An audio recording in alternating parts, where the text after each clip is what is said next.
여러분 안녕하십니까? 오만가지를 말하는 시기 오만가지 서범식입니다. 한국인은 무엇으로 산다?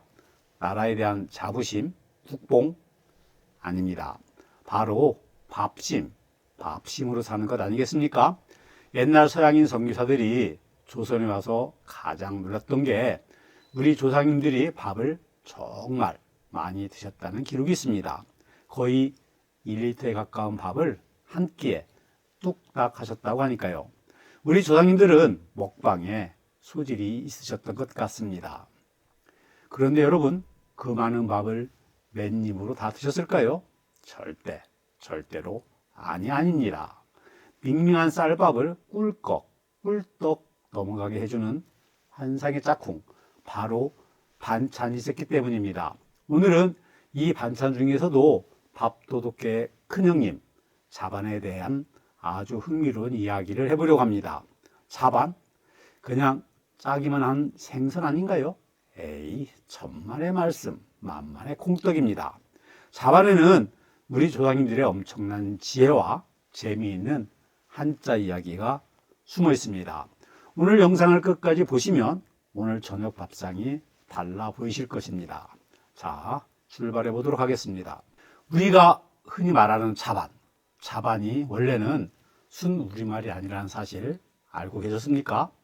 자반의 원래 이름은 한자어 좌반이었습니다. 글자를 풀어서 보면 정말 재미가 있습니다. 돌 좌자에 밥반자 해석을 하면 밥 먹는 것을 돕는다 라는 뜻이 되는 것입니다. 생각해 보십시오. 우리 밥상에서 주인공은 누구일까요? 네, 바로 밥입니다. 자반은 밥이 주인공 역할을 잘 할 수 있도록 옆에서 맛을 거들어주는 아주 충실한 조력자였던 것입니다. 옛날 조선시대 음식과 관련된 책을 보면 이 좌반의 범위가 지금보다 훨씬 넓었습니다.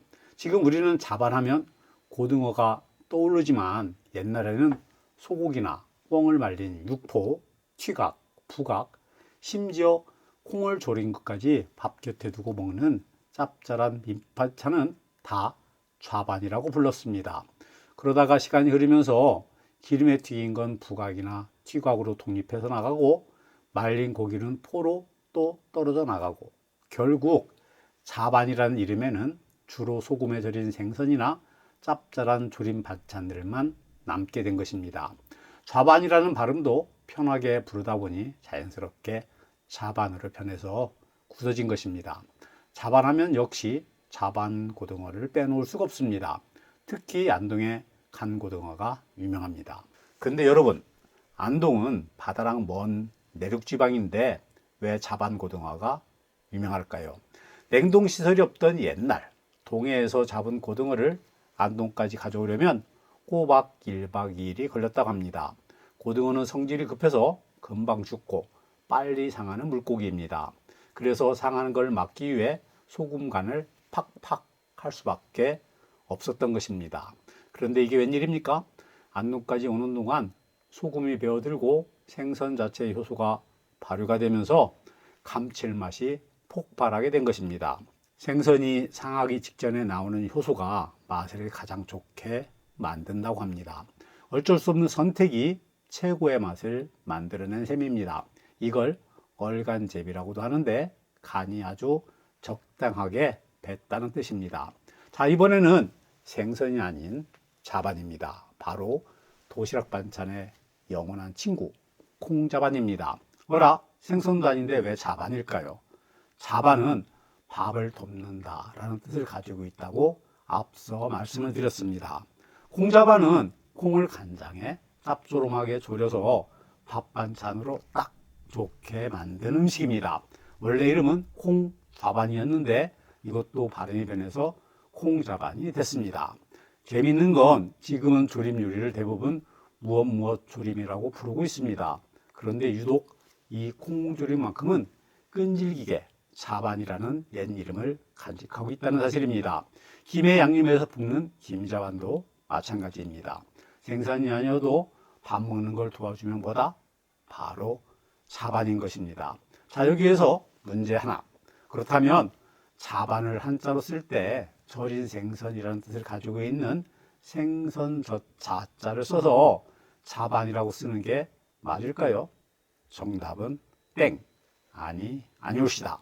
많은 분들이 자반고등어는 생선이니까 생선젓 자자를 쓰는 것이 맞지 않나라고 생각하실 수 있습니다. 하지만 앞서 살펴본 것처럼 자반의 어는 밥을 돕는다. 좌반에서 나왔습니다.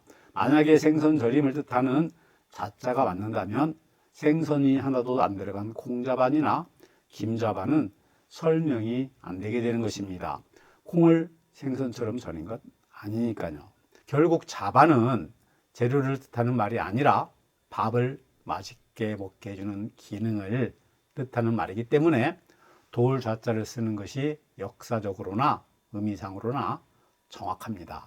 그러니까 자반은 단순히 짠 생선 요리가 아니라 밥상 위에 든든한 지원자, 좌의정과 같은 존재라고 이해를 하시면 딱 맞겠습니다. 밥을 보좌한다 잊지 마시기 바랍니다. 오늘은 우리가 무심코 먹었던 자반 속에 담긴 깊은 뜻과 역사를 알아보았습니다. 밥이 주연이라면 자반은 그 주연을 빛내주는 최고의 조연이었습니다. 냉장고가 없던 시절 음식을 오래 보관하면서도 밥맛을 잃지 않으려 했던 조상님들의 지혜가 좌반이라는 단어 속에 고스란히 녹아 있습니다. 오늘 저녁엔 따끈한 흰쌀밥에 짭조름한 자반고등어 한 점, 아니면 달콤 짭짤한 콩자반 얹어서 한 그릇 뚝딱. 어떠신가요? 밥 먹는 걸 도와주는 그 고마운 맛을 제대로 느껴보시기 바랍니다. 영상이 재미있으셨다면 구독과 좋아요, 알림 설정까지 꾹 눌러주십시오. 저는 다음에 더 맛있고 재미있는 이야기로 찾아오겠습니다. 감사합니다.